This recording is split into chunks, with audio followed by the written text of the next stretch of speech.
بسم اللہ الرحمن الرحیم۔ یتیم بچے کی عید۔ سامعین محترم، عید کا دن تھا۔ مرد، عورتیں، بچے، جوان، بڑے، چھوٹے، سب اپنی اس دینی تہوار کی آمد پر خوش تھے۔ سب نے حسب مقدور عمدہ سے عمدہ لباس زیب تن کیے ہوئے تھا۔ سب ایک دوسرے کے گلے مل رہے تھے اور ایک دوسرے کو مبارکباد دے رہے تھے۔ اللہ کا ایک بندہ اس خوشی کے دن بھی مغموم نظر آ رہا تھا اور بڑا متفکر تھا۔ حضرت سری سختی رحمہ اللہ فرماتے ہیں کہ میں نے دیکھا کہ عید کے دن بھی حضرت معروف کرخی رحمہ اللہ کھجوریں چن رہے ہیں۔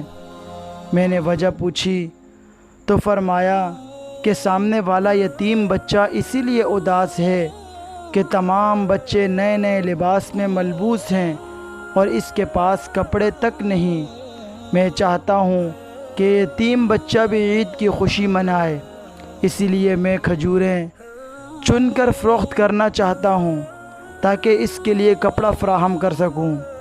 حضرت سری سختی رحمہ اللہ نے عرض کیا کہ یہ کام تو میں بھی انجام دے سکتا ہوں، آپ کیوں زحمت فرماتے ہیں؟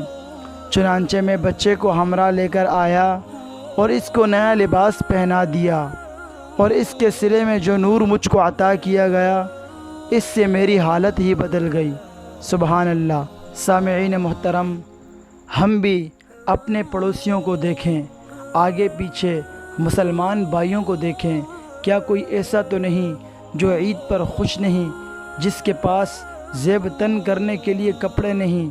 آئیے ہم اپنا فرض ادا کریں، بقرہ عید پر ہم ان لوگوں تک قربانی کا گوشت پہنچائیں جن کو پورے سال میں گوشت میسر نہیں ہوتا۔ اللہ رب العزت ہماری قربانیوں کو اپنی بارگاہ الہی میں قبول منظور فرمائے، آمین ثم آمین۔